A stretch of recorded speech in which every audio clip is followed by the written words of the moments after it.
بسم اللہ الرحمن الرحیم۔ حضرت ابراہیم علیہ السلام اپنے لگتے جگر حضرت اسماعیل علیہ السلام اور اپنی بیوی حضرت ہاجرہ کو مکہ مکرمہ میں چھوڑ گئے تو اس کے بعد متعدد بار ان کی خبر گیری کے لیے مکہ مکرمہ میں تشریف لائے۔ پہلی مرتبہ آپ مکہ مکرمہ اس وقت تشریف لائے جب حضرت بی بی ہاجرہ اور حضرت اسماعیل علیہ السلام کو اس وادی میں ٹھہرایا تھا جہاں آبادی نہیں تھی اور دور دور تک کچھ نظر نہیں آ رہا تھا۔ بیت اللہ شریف کی بھی کوئی عمارت قائم نہیں تھی، بلکہ بیت اللہ شریف کی جگہ پر ایک سرخ ٹیلہ تھا۔ جس مقام پر آب زمزم کا کنواں ہے، اس کے قریب ایک درخت تھا جس کے پاس حضرت ابراہیم علیہ السلام نے جھونپڑی ڈال کر اپنی بیوی حضرت ہاجرہ اور اپنے لگتے جگر حضرت اسماعیل علیہ السلام کو ٹھہرایا تھا۔ پھر اس کے بعد حضرت ابراہیم علیہ السلام دوسری مرتبہ مکہ تشریف لے کر آئے تو حضرت ابراہیم علیہ السلام کے بیٹے حضرت اسماعیل علیہ السلام کی قربانی کا واقعہ پیش آیا۔ تیسری مرتبہ جب حضرت ابراہیم علیہ السلام مکہ تشریف لے کر آئے تو حضرت اسماعیل علیہ السلام کی شادی ہو چکی تھی اور حضرت ہاجرہ کا انتقال ہو چکا تھا اور حضرت اسماعیل علیہ السلام گھر پر موجود نہ تھے تو حضرت ابراہیم علیہ السلام پھر واپس فلسطین چلے گئے۔ چوتھی بار جب آئے تو پھر دیکھا کہ حضرت اسماعیل علیہ السلام موجود نہیں ہیں، یہاں تک کہ جب پانچویں مرتبہ حضرت ابراہیم علیہ السلام تشریف لائے تو حضرت اسماعیل علیہ السلام کے ساتھ مل کر بیت اللہ کی تعمیر کی۔ آپ کا یہ آخری سفر تاریخ ساز سفر کہلاتا ہے کیونکہ اس آخری سفر میں خانہ کعبہ کی تعمیر ہوئی۔ اس وقت حضرت اسماعیل علیہ السلام کی عمر 20 سال تھی۔ ناظرین، حضرت ابراہیم علیہ السلام اپنے اس آخری سفر میں مکہ مکرمہ پہنچے تو دیکھا کہ چاہے زمزم کے درخت کے پاس آپ کے صاحبزادے حضرت اسماعیل علیہ السلام بیٹھے تیر بنا رہے ہیں۔ ایک طویل عرصے کے بعد باپ بیٹے کو ایک دوسرے کا دیدار ہوا تھا۔ باپ بیٹا نہایت جذباتی انداز میں ایک دوسرے کے گلے ملے۔ حضرت اسماعیل علیہ السلام نے نہایت تعظیم و تکریم سے اپنے والد محترم کا استقبال کیا، یہاں تک کہ حضرت ابراہیم علیہ السلام نے حضرت اسماعیل علیہ السلام سے فرمایا کہ میرے بیٹے، اللہ تعالیٰ نے مجھے حکم دیا ہے کہ میں اس کے گھر کی تعمیر کروں۔ تو حضرت اسماعیل علیہ السلام نے فرمایا، ضرور کیجئے، خدمت کے لیے میں حاضر ہوں۔ کچھ روایات کے مطابق خانہ کعبہ کی بنیادوں کی نشاندہی حضرت جبرائیل علیہ السلام نے کی، جس پر حضرت ابراہیم علیہ السلام اور حضرت اسماعیل علیہ السلام نے تعمیر کا کام شروع کیا۔ جب کھدائی شروع کی تو قدیم بیت اللہ کی بنیادوں کی نشاندہی ظاہر ہونے لگی جن پر تعمیر حضرت آدم علیہ السلام نے کی تھی۔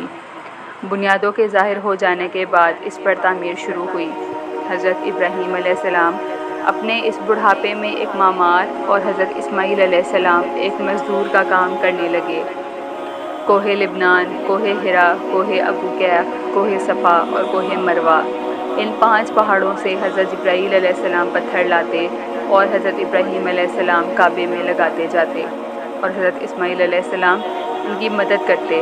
اس طرح خانہ کعبہ کی دیواریں بلند ہو کر اس مقام پر پہنچ گئی جہاں حجر اسود لگا ہوا تھا۔ تو حضرت جبرائیل علیہ السلام کی نشاندہی پر جبل ابو قبیس کی ایک چھوٹی سی کھوہ میں سے حضرت ابراہیم علیہ السلام کو 2 پتھر دستیاب ہوئے، جن میں سے ایک حجر اسود اور دوسرا مقام ابراہیم کے نام سے متعارف ہوا۔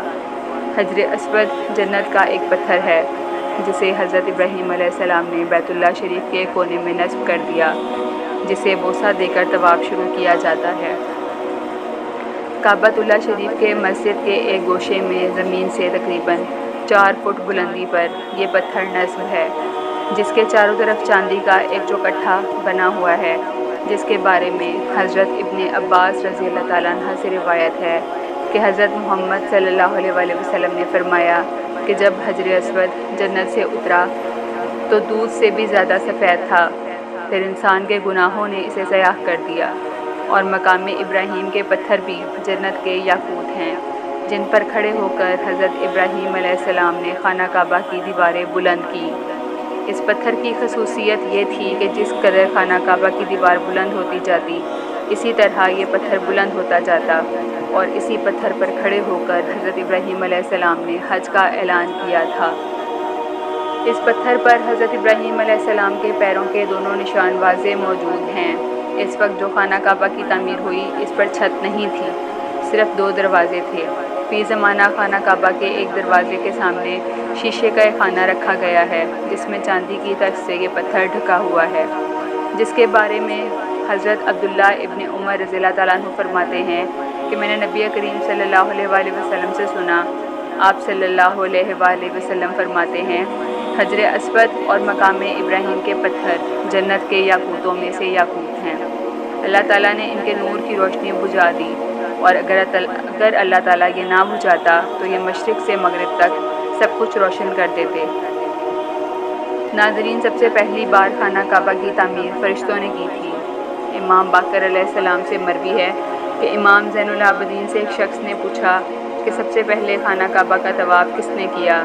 تو حضرت امام زین العابدین نے جواب دیا کہ اللہ تعالیٰ نے فرشتوں سے کہا تھا کہ میں زمین پر اپنا خلیفہ بنانا چاہتا ہوں۔ تو فرشتوں نے کہا کہ وہ زمین میں فساد پیدا کریں گے، خون ریزی کریں گے، اور ہم تو تیری تسبیح و تکریم بیان کرتے ہیں۔ جس پر اللہ تعالیٰ نے کہا کہ جو کچھ میں جانتا ہوں وہ تم نہیں جانتے۔ اللہ تعالیٰ کی اس بات پر فرشتوں کو گمان ہوا کہ کہیں اللہ تعالیٰ ہم سے ناراض تو نہیں، چنانچہ فرشتے اللہ تعالیٰ کو راضی کرنے کے لیے عرش کا طواف کرنے لگے اور اللہ رب العزت سے معافی مانگنے لگے، تو اللہ تعالیٰ نے اپنی رحمت ان پر نازل کی اور عرش کے نیچے حسن و جمال میں بے مثال گھر زبر و چھت کے 4 ستون پر قائم فرمایا، اور یہ گھر بیت المعمور کے نام سے منسوب کیا۔ اور اللہ تعالیٰ نے فرشتوں کو اس بیت المعمور کا طواف کرنے کا حکم دیا۔ بیت المعمور میں 70,000 فرشتے روزانہ داخل ہوتے ہیں، اور جو ایک بار داخل ہو جاتا ہے تو نکلنے کے بعد قیامت تک اس فرشتے کی دوبارہ باری نہیں آئے گی۔ اس کے بعد اللہ تعالیٰ نے فرشتوں کو حکم دیا کہ زمین پر بھی اس بیت المعمور کی مانند میرا گھر بناؤ، کہ جس طرح اس بیت المعمور کا فرشتے طواف کرتے ہیں اسی طرح زمین پر بندے میرے گھر کا طواف کریں۔ چنانچہ حکم الہی کی تعمیل میں فرشتوں نے بیت اللہ شریف کی تعمیر کی اور اس کا طواف کیا، اور اس عمارت کا نام الزراح رکھا، اور فرشتوں نے اس کا حج بھی کیا۔ ناظرین، مصنف عبدالرزاق میں اس روایت کی نقل ہے کہ حضرت عبداللہ ابن عباس سے روایت ہے کہ اللہ تعالیٰ نے حضرت ابراہیم علیہ السلام کو حکم دیا کہ آپ مکہ معظمہ جائیں، میرا گھر تعمیر کریں، اس کا طواف کریں اور نماز پڑھیں۔ چنانچہ حضرت جبرائیل علیہ السلام کی رہنمائی میں اس مقدس گھر کی تعمیر ہوئی، اور پہاڑوں سے فرشتوں نے پتھر لائے، اور امام باقری رضی اللہ تعالیٰ عنہ دلائل نبوہ میں حضرت عبداللہ بن عمر رضی اللہ تعالیٰ عنہ سے بیان کرتے ہیں کہ حضور اکرم صلی اللہ علیہ وآلہ وسلم نے فرمایا، اللہ تعالیٰ نے حضرت جبرائیل علیہ السلام کو حضرت آدم علیہ السلام کے پاس بھیجا اور حکم دیا کہ حضرت آدم علیہ السلام سے کہو کہ حضرت حوا علیہ السلام کو ساتھ لے کر بیت اللہ کی تعمیر کریں۔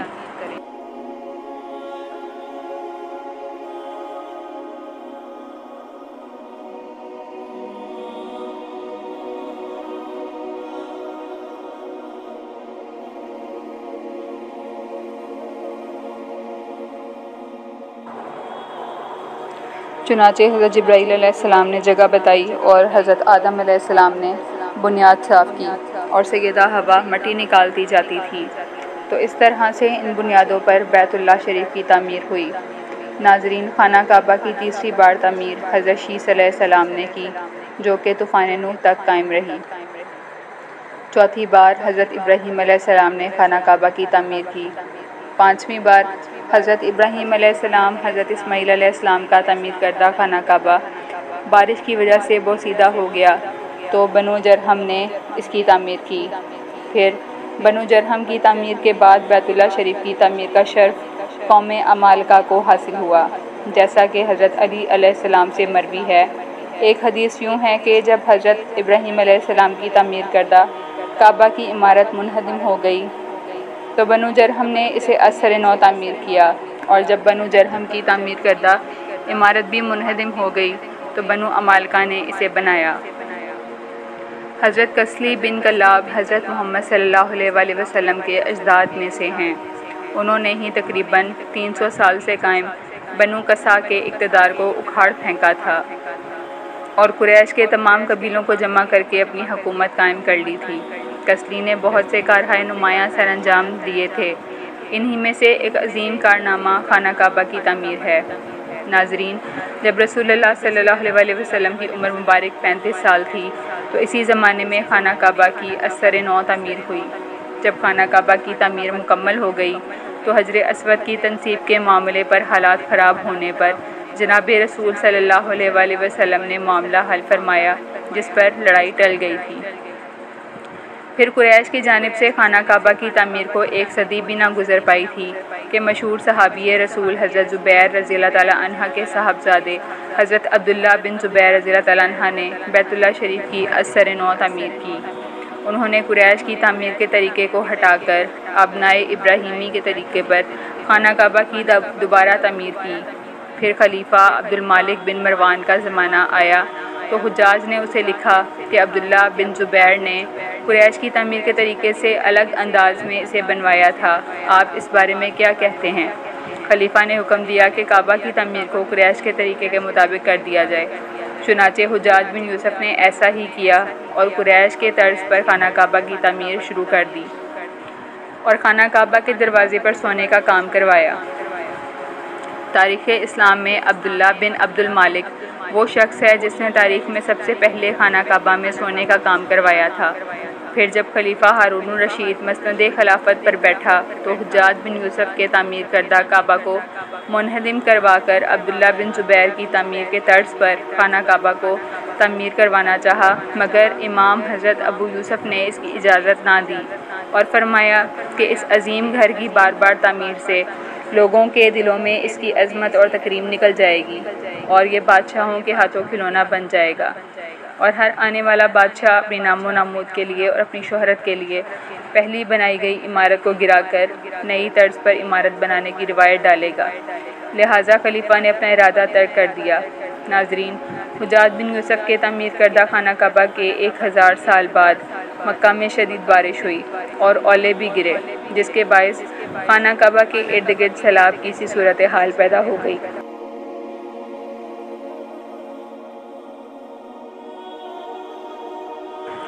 خانہ کعبہ کی دیواریں گرنا شروع ہو گئیں اور پانی اندر جمع ہو گیا، حتیٰ کہ اس قدر بارش ہوئی کہ پانی آدھی دیوار تک پہنچ گیا۔ چنانچہ سلطان مراد خان شاہ قسطنطنیہ کے حکم سے 2 جمادی الاولیٰ اور 1040 ہجری کو خانہ کعبہ کی تعمیر کا آغاز شروع ہوا اور 6 ماہ میں مکمل ہو گیا۔ اس نے خانہ کعبہ کے اندر سنگ مرمر کا فرش بھی بچھایا اور اندر نہایت مخملی خوبصورت چھت لگوائی اور باہر کی دیواریں سنگ خارا کے چونا سے چنوائیں اور نہایت نفیس مخملی سیاہ کپڑا خانہ کعبہ کی دیواروں پر ڈالا، جس پر کلمہ طیبہ لکھا ہوا تھا اور سنہری حاشیوں کے درمیان سلطان کا نام بھی لکھا ہوا تھا۔ سلطان مراد خان عثمانی ترکی کی تعمیر کے بعد شاہ فہد بن عبد العزیز نے محرم الحرام سن 1417 ہجری میں بیت اللہ شریف کی تجدید کاری کا کام شروع کروایا، جو جلد ہی تکمیل کو پہنچ گیا۔ امید کرتے ہیں کہ آپ کو ہماری ویڈیو پسند آئی ہوگی۔